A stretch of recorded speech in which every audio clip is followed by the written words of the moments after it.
Welcome, Marta. You are a molecular biologist, researcher, and also the Vice Rector for Strategic Planning at the University of Szeged. Please tell us a little bit about your professional background. As you told, I am a molecular biologist.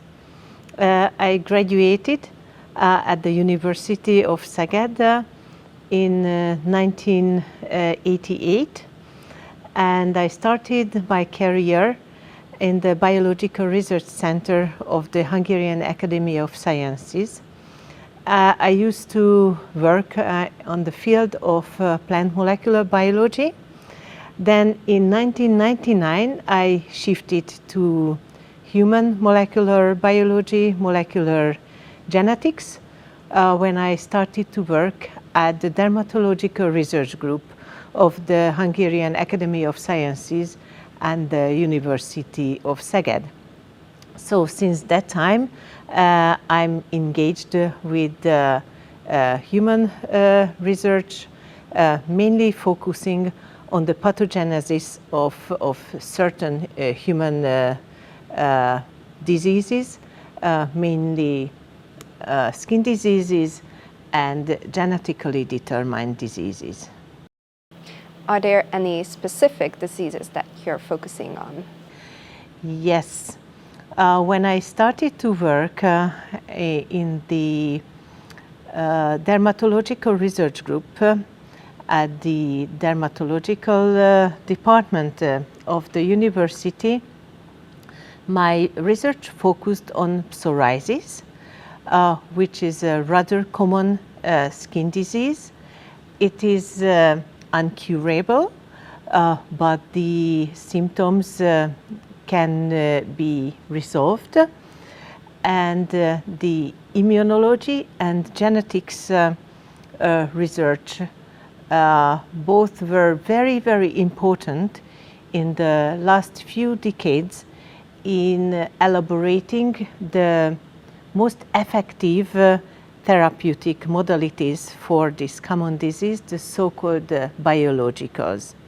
So I see our research as a key in understanding the pathogenesis of this common inflammatory skin disease, and based on the results of our research activities, novel therapeutic modalities can be developed in the future.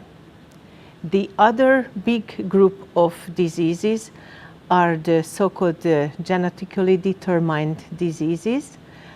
In the field of dermatology, these are the so-called genodermatoses.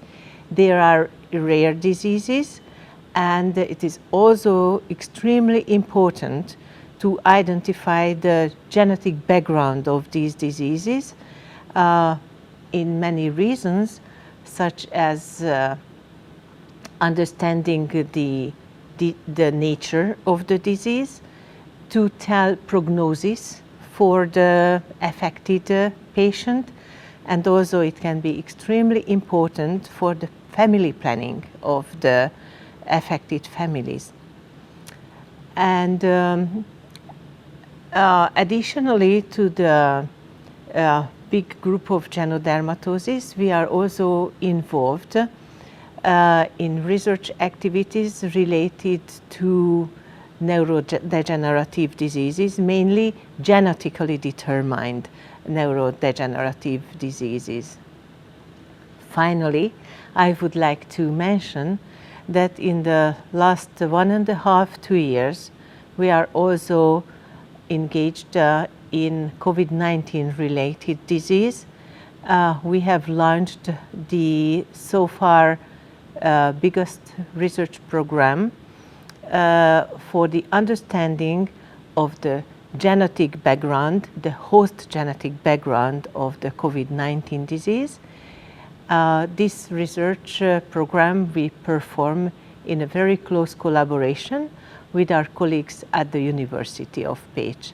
And hopefully, on the long run, we will be able to get in closer contact with international colleagues and share our research and thoughts about the genetic background of the COVID-19 disease.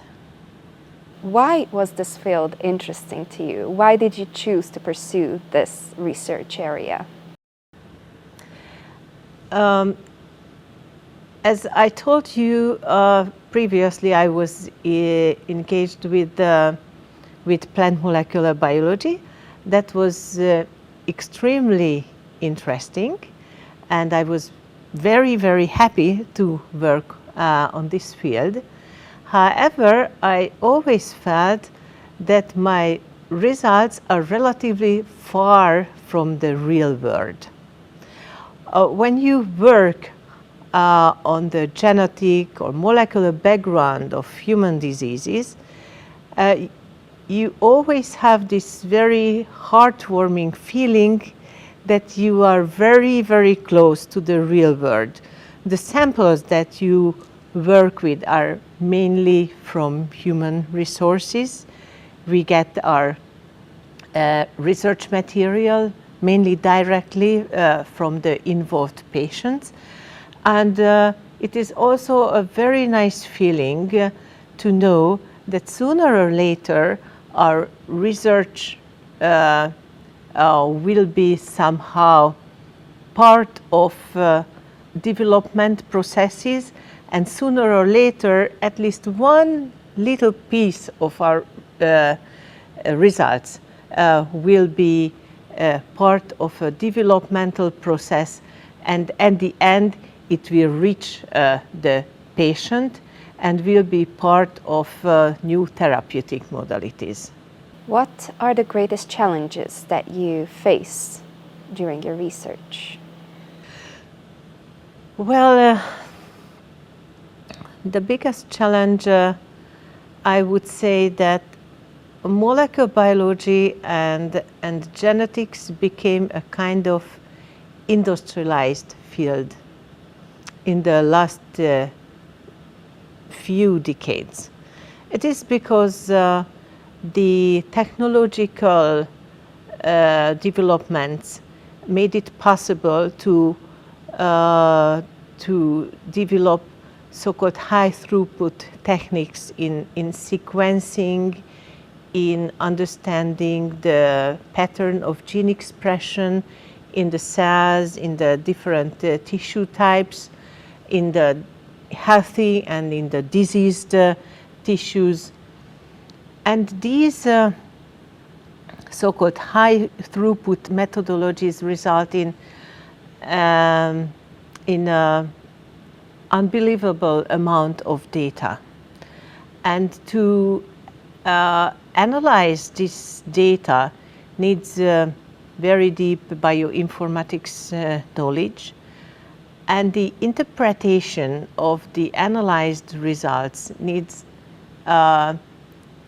very, very highly developed skills, let's say.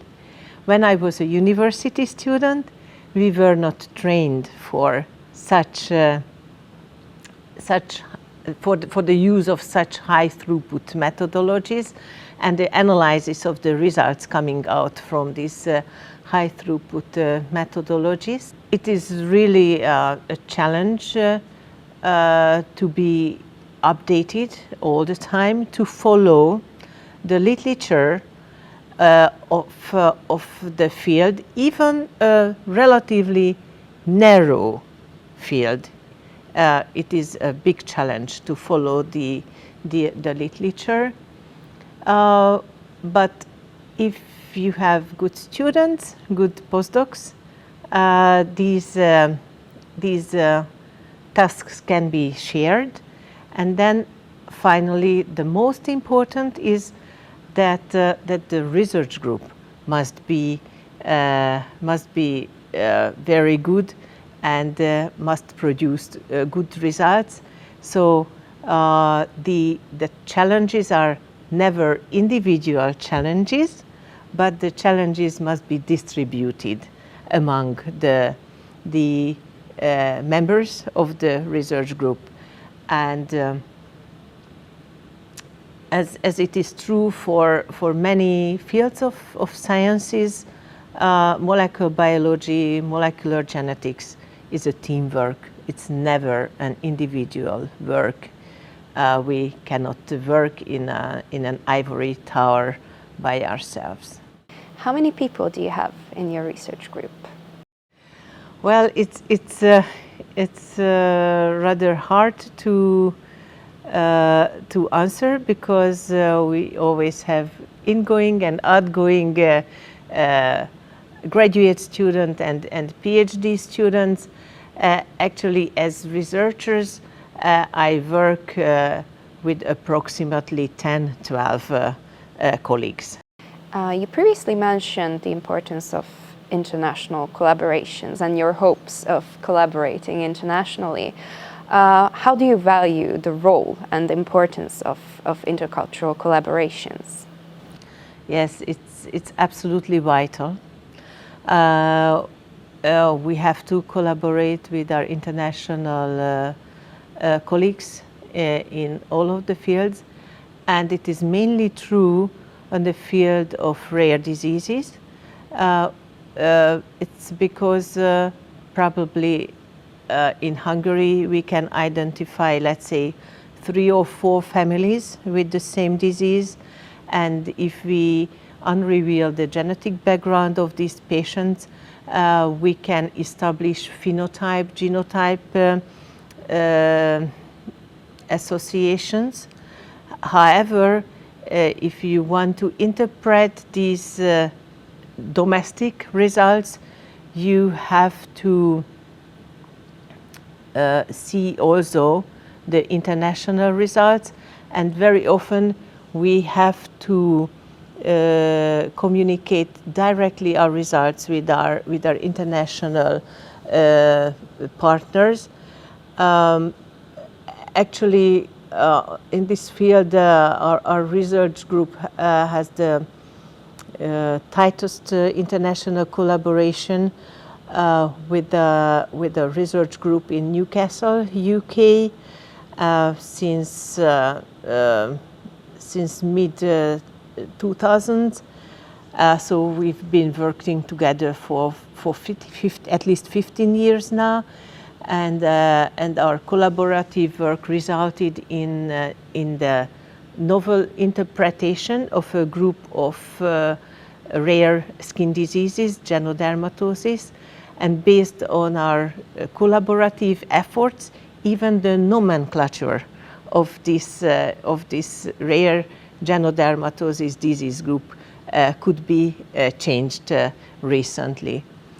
Without international collaboration, these efforts are very, very hard and would never lead to high-level results. What are your plans for the upcoming future? Are you planning on focusing more on COVID-19 related research, or you plan to pursue research for other diseases?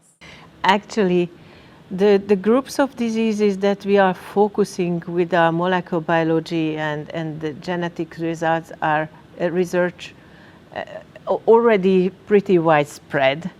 To understand the immunogenomics of psoriasis has been the focus of our research for more than 20 years.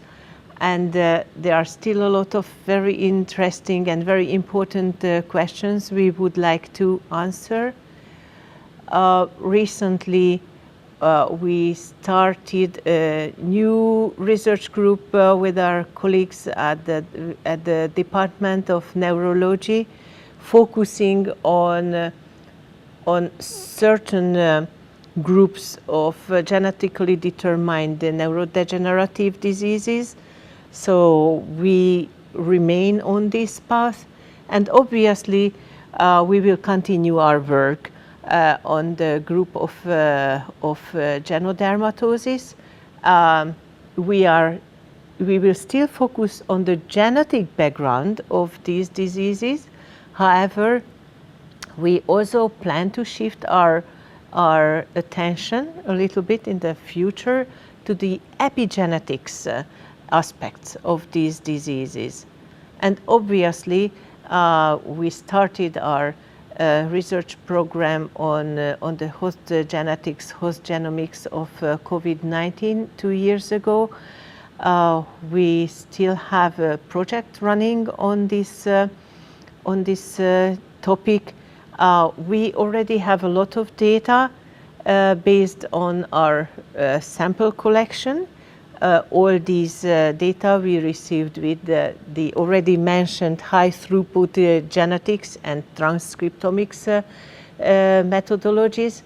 And I tell you the truth, it will take at least an additional 2 or rather 3 years to analyze all the data we receive from these measurements. So we are pretty sure that our hands will be still full of COVID-19 related research in the coming 2-3 years. That sounds quite a handful, so I wish you good luck on your future endeavors. And I would like to thank you for spending some time with us and sharing some insight on your work. It was truly inspiring. Thank you very much.